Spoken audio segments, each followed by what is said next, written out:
You're listening to the Love Over Addiction podcast.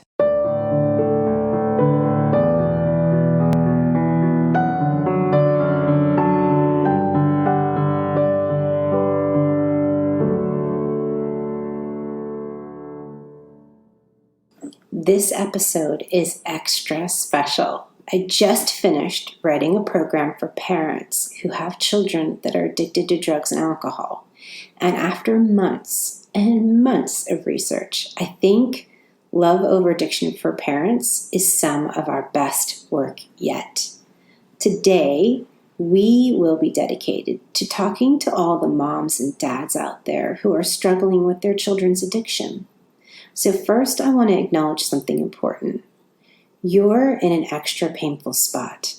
I've led enough small groups to know that you compare yourselves to the husbands and wives and think they have it so much easier than I do. They can just leave. And that's true. For most of us in the community who are married to good men and women addicted to drugs or alcohol, one of our greatest fears is that our children will follow the same path as their addicted parent. So, with that being said, I also want to share two things I think you really need to hear. Number one, this is not your fault. You didn't cause them to drink or use drugs. Even if they had a very difficult childhood, there are many kids who heal of their pain and never go down the path of addiction. Are there things you look back on and say, gosh, I could have done that better? I am sure of it. You were not a perfect parent, but who is? What mom or dad can't look back all of the years of parenting and think, I could have made a better choice with my child in that situation? And frankly, in many situations, any parent whose home is not an occasional shit show is faking it. And sorry for the swearing there, but it's true. We all have war stories from our childhood. But at a certain age, those childhood traumas need to stop becoming excuses. In fact, just like last week, I was at a conference and a therapist called me out. You guys, it was in front of a large group. And she called me out for coming to the event with a closed-minded attitude. And to be truthful, she was right. She said I was closed off because I was protecting myself from the possibility of embracing success and the love of the other women around me. Then, if that wasn't embarrassing enough, another woman chimed in and said I did this because I didn't feel safe growing up. She said, this kind of protective behavior worked for you in the past, Michelle, when you were a child, and also worked for you when you were married to an addict, but you're 42 now and it no longer serves you. And, listen, I dish out a lot of loving truths in our community and to the people around me. So I've always had the attitude where if I can dish it out, I definitely need to be able to take it. And I was really grateful that they called me on the carpet.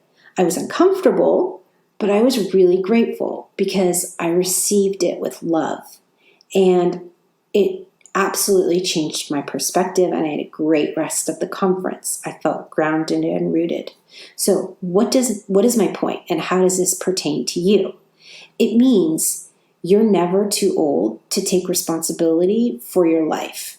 And just because you learned behavior in your childhood to help you survive doesn't mean it serves you when you're an adult. So that son or daughter who's blaming you for their addiction and they're saying their childhood was so difficult that drugs and alcohol became the only way to cope, I don't want you to fall for it, okay? You're smarter than that. They are now a grown-up human being, and there are meetings and therapists and rehab for people of all ages. If they wanted to get better, if they wanted to get sober, they could. They've been blaming you for their addiction because you've been willing to take the blame. But no more. Today is the day that you get to give it back to them. You empower them when you place the responsibility of getting better back on their shoulders. And you will feel 1,000 pounds lighter when you remove it from yours. We're going to talk about the second thing you need to hear next week. So let's just take some time to process this episode. Listen to it a couple times if you want to. You are going to be okay. And you want to know how I know that? I say this all the time because it's true. Parents who listen to this, who are looking for answers, and they're unwilling to just sit in their pain, those are the parents, those are the people who lead happy and healthy lives, if the one they love gets sober or not. Now, I know it feels impossible, but just consider the idea that if you keep learning specific, no-nonsense ways to help yourself, you are actually giving your son or daughter the best chance of recovery. Keep learning, and when you are ready, put the new tools into practice. I've met many, many parents who have a healthy and happy life and a marriage despite their child's addiction. It can be done, and I am so grateful that you found us to help you. We are here with you every step of the way. Hey, it's Jo, and if you're a parent listening right now, we'd love to hear from you. You can email us at info@loveoveraddiction.com to let us know you're listening. Thank you, as always, for listening, and we'll be back next week with more. This podcast is created for your support, encouragement, and entertainment with Michelle's personal thoughts and beliefs. From one woman to another, bonded together by the fact we love someone suffering from addiction. This is not intended as a substitute for therapy or advice from a professional.